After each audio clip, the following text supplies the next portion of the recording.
Energy expert Syed Faizan Ali साहब इस वक्त लाहौर स्टूडियो से हमारे साथ मौजूद हैं। बहुत बहुत शुक्रिया फैज़ान आपके वक्त का। सबसे पहले तो ये बताइएगा कि एक बहरान सा इस वक्त हम देख रहे हैं पाकिस्तान में, और ये एनर्जी मिक्स, सबसे पहले तो एनर्जी मिक्स ही हमारे फेवर में नहीं है। कोई हल है इस सूरत का? क्या पाकिस्तान की आवाम को सस्ती बिजली मैसर हो सकेगी या नहीं, और अगर हो सकती है तो किस तरीके से? जी इमरान साहब, बहुत शुक्रिया अपने शो पे बुलाने का। आपकी बात बिल्कुल बजा है कि दिन ब दिन जो बिजली की कीमतें हैं वो बढ़ती जा रही हैं, जिसकी वजह से आवाम पे इजाफी बोझ पड़ता जा रहा है और आवाम बिल्कुल तिलबला उठी है इस गर्मी के साथ साथ बिजली के बिलों की वजह से।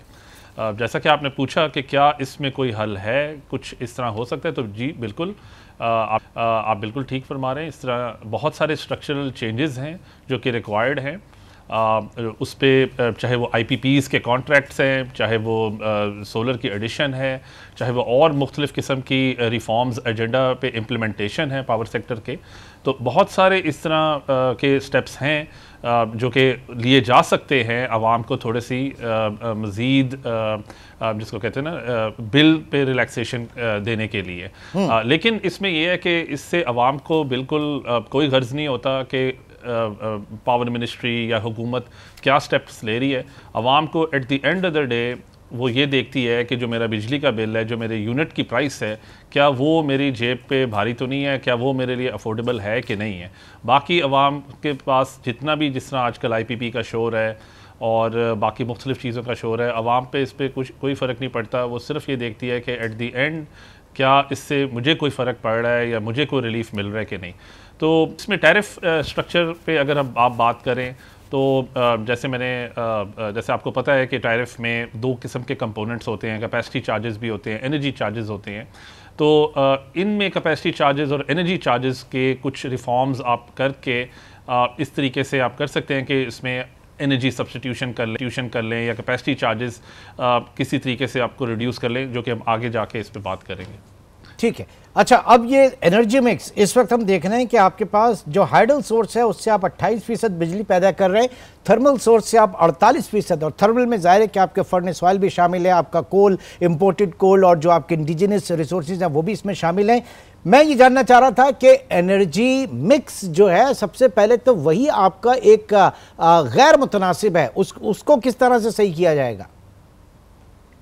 जी, मैं अपनी पिछली बात कंटिन्यू करते हुए और आपके सवाल को का भी जवाब देते हुए यही कहूँगा कि अगर आप एनर्जी मिक्स के बारे में बात करें तो जितना भी पाकिस्तान का एनर्जी मिक्स बहुत हद तक जो कंपोनेंट है वो फॉरेन या इंपोर्टेड फ्यूल का है, जिसमें आप LNG की बात कर लें, वो भी हम बाहर से प्रोक्योर करते हैं। आप इंपोर्टेड कोल की बात कर लें, वो भी हम बाहर से प्रोक्योर करते हैं। और ये जितने भी IPPs या जितने भी पावर प्लांट्स हैं, ये मोस्टली 2015 के बाद से लगे हैं। उससे पहले जो 2002 की पॉलिसी के मुताबिक वो रेजिडुअल फर्नेस ऑयल जो हैं उससे लगते थे, वो भी हम इंपोर्ट करते थे। तो इंपोर्ट होने की वजह से जो आपके एनर्जी प्राइस हैं वो एक्सपोज हो जाती है ग्लोबल शॉक्स को। जब वो ग्लोबल शॉक्स पे एक्सपोज हो जाती है तो उसमें जैसे कोविड के दिन आ गए, या खुदा न खासा जैसे अभी रशिया यूक्रेन की वॉर लग गई, तो ये चूँकि आपने सारे US डॉलर्स में आपने प्रोक्योर करने होते हैं, तो फिर then you are expose to the जो फॉरेन एक्सचेंज की वेरिएशन है ना, उस पर जैसे ही कोई ग्लोबल शॉक आता है उस फ्यूल की प्राइस बढ़ जाती है, एंड एट द एंड आपको फिर अपनी भी एनर्जी प्राइस बढ़ानी पड़ती है, और नतीजा ये निकलता है कि जो एक तो ये भी इसमें कहा जाता है, एनर्जी प्राइसेस है वो आपको, फैजान साहब, ये भी इसमें कहा जाता है कि कैपेसिटी पेमेंट्स पहले भी होती थी, लेकिन जब से dollar rupee parity out of control हुई है तब ये इसका हजम जो है क्वांटम एकदम बढ़ गया है। जी बिल्कुल, आपकी बात दुरुस्त है। टैरिफ को समझने की थोड़ी सी ज़रूरत है। टैरिफ के, जैसे मैंने आपको शो के आगाज़ में कहा कि एक कैपेसिटी कंपोनेंट है और एक एनर्जी कंपोनेंट है। अब हम एनर्जी जो कंपोनेंट है वो तो जो भी आप जिस एनर्जी से भी यूटिलाइज कर रहे हैं, अपना पावर प्लांट चला रहे हैं, उसको आपकी जब भी अगर कोई एनर्जी की प्राइस वेरिएशन होगी तो वो उतना अफेक्ट करेगा। अब आ जाते हैं हम कैपेसिटी वो चीज़ है कि जो आपने पावर प्लांट्स लगाने के लिए जो कैपिटल कॉस्ट इन्वेस्टर ने इनिशियली लगाया है, उसको उसने at the end Aahista Aahista 10 साल के टेन्योर में रिकवर करना है। अब चूंकि उसने यूएस डॉलर्स में लगाया है तो आपने उसको पे बैक भी वापस यूएस डॉलर्स में करना है ताकि वो इवेंचुअली अपना जो इनिशियल इन्वेस्टमेंट है उसको कवर कर ले।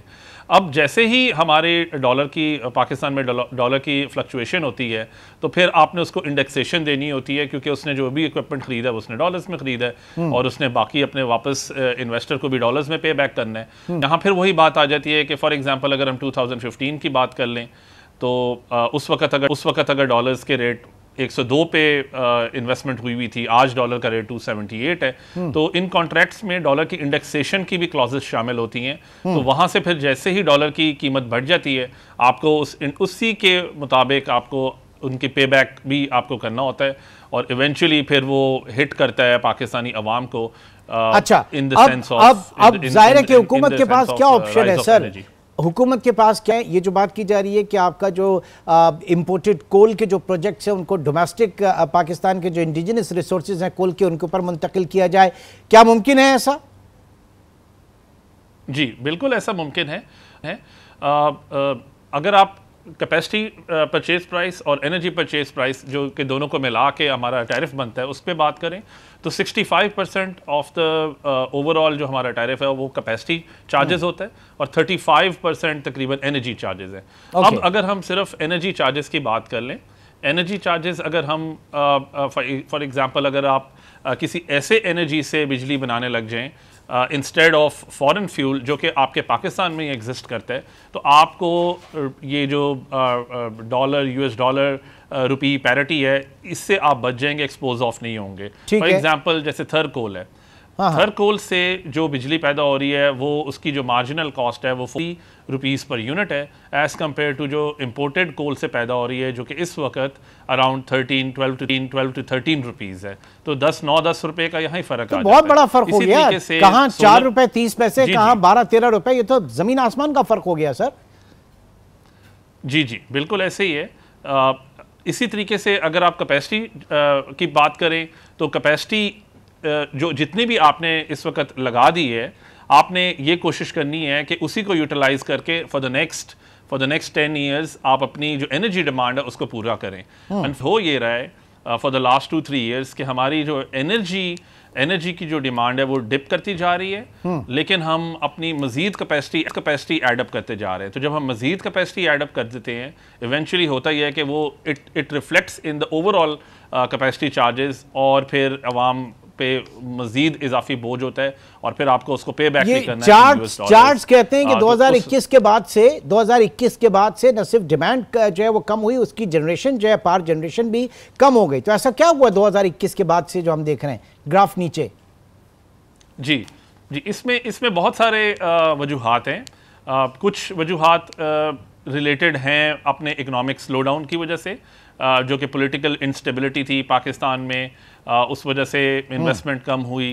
आपके 2 सोलर के जो हमने 600 मेगावाट के हमने बिडिंग राउंड्स किए, अनफॉर्चुनेटली कोई भी इन्वेस्टर उसमें इंटरेस्टेड नहीं था इन्वेस्ट करने के लिए, तो ज़ीरो बिड्स आई।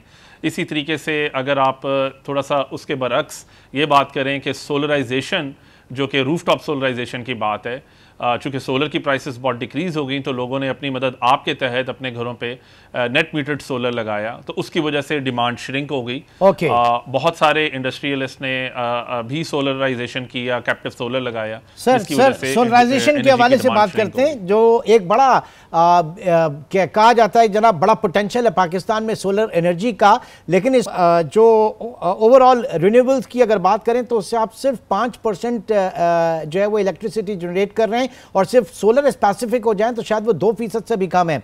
आपके करीब में जो राजस्थान की का जो बॉर्डर है थर का, इंडिया में अगर चले जाएं तो वहाँ भाडला के नाम से जो उनका सोलर पावर प्लांट है वो दुनिया का सबसे बड़ा सोलर पावर प्लांट। क्या फ़र्क है वहाँ के रेगिस्तान में, वहाँ के थर में, वहाँ के राजस्थान में और पाकिस्तान के थर में? यहाँ पे हम ओपन पिट माइन के ऊपर लगे हुए हैं, वो वहाँ पे क्या, दोनों में क्या फ़र्क है?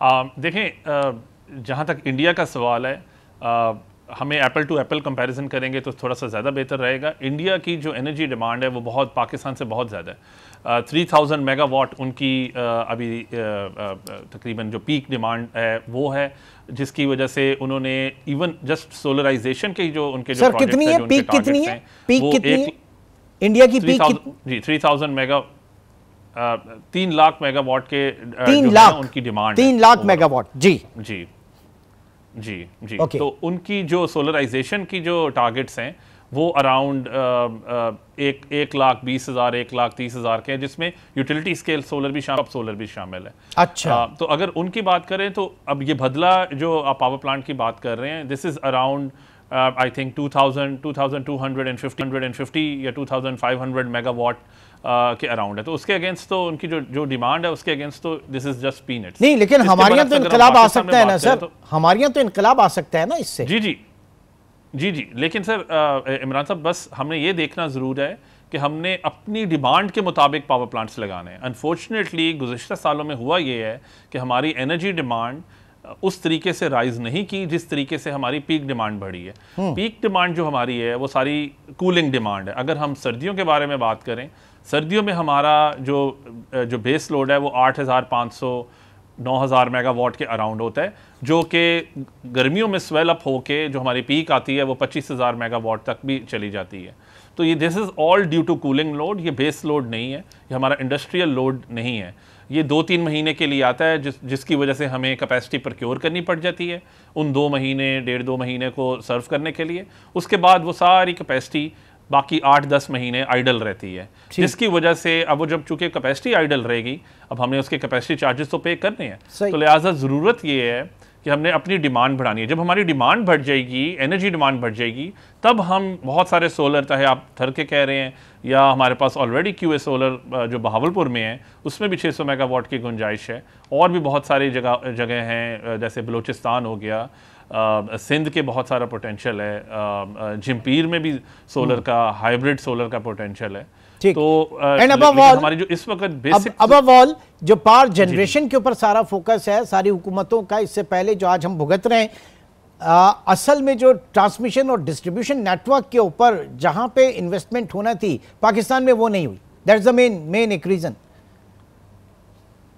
जी, एक रीजन ये भी है, लेकिन इसको अगर हम टोटली कहें कि ट्रांसमिशन की वजह से ही मसले मसाइल रहे हैं तो ऐसी बात भी नहीं है। लेकिन एक वजह ये ज़रूर है कि डिस्ट्रीब्यूशन कंपनीज में भी बहुत सारे लॉसेस हैं, अप टू 11, और कुछ डिस्ट्रीब्यूशन कंपनीज में तो 30% से भी अबव लॉसेस आ जाते हैं, लेकिन ऑन एवरेज हम तकरीबन 11-12% लॉसेस हम ले लेते हैं। तो जिसकी वजह से ये है कि आपको उस तरीके से रिकवरी नहीं होती। आपके जो aggregated technical and commercial losses हैं, जिसमें जो कमर्शियल लॉसेस में थेफ्ट भी आ जाता है, उसके अलावा और मिस रिप्रेजेंटेशन आ जाती है, मिस मैचेस आ जाती हैं, या चूँकि डिजिटाइज प्रोसेस नहीं हुआ तो उसमें मैनुअल प्रोसेसेस में गलतियां आ जाती हैं, जिसकी वजह से आपको अच्छा, लास्ट में जाते जाती है और एक बात और पूछना चाहूंगा, क्या ये कॉन्ट्रैक्ट जो आईपीपीस के हैं ये रिवाइज किए जा सकते हैं या ये पार्लियामेंट के अंदर जाके इसमें कानून साजी मुमकिन है कि नहीं, क्या देखते हैं आप? जी, इसमें इमरान भाई ये आपने ये ज़रूर देखना है कि कौन सी ऐसी क्लॉजेज हैं जिनको हम रिवाइज कर सकते हैं। फॉर एग्जांपल, अगर किसी ने इन्वेस्टमेंट की हुई है और उसने अपने बैंक से लोन लेकर इन्वेस्टमेट की है तो वो तो आपने वापस करनी ही है। उसके अलावा अगर आपका कोई O&M के चार्जेस हैं वो अब जैसे जैसे आप प्लांट मेंटेन कर रहे हैं वो भी उस पर आपने देने ही है। इसमें रिटर्न ऑन एक्विटी एक ऐसा कंपोनेंट होता है जिसकी वजह से अगर आप ये फील करें कि जो रिटर्न है वो आपने बहुत ज़्यादा सारे क्लॉजेस रखने के बावजूद, सारे किस्म के रिस्क उसके एड्रेस करने के बावजूद भी रिटर्न ऑन एक्विटी जो है वो आपकी बहुत ज़्यादा है, तो उसको आप उससे निगोशिएट करके रिड्यूस कर सकते हैं। इसके अलावा एक और क्लॉज ये है कि आप अपना जो फाइनेंसिंग है, फॉर एग्जांपल 10 इयर्स जो उसने डेट सर्विसिंग उसका जो पीरियड या डेट को रीपेमेंट को बढ़ा दें, 10 इयर्स है जी, उसको आप 10 इयर्स के बजाय 15 इयर्स कर दें, 5 इयर्स एक्स्ट्रा कर दें। There is a will, there is a way. Sir, there is a will, there is a way. There is a will, there is a way. ठीक, आप अगर करना चाहें तो बहुत कुछ मुमकिन है, वरना अगर सिर्फ सॉवरेन गारंटी से डराया जाए तो फिर शायद वो ना ही समझे। बहुत बहुत शुक्रिया। हमारे साथ मौजूद थे सैयद फैजान अली साहब, एनर्जी एक्सपर्ट हमारे साथ मौजूद थे।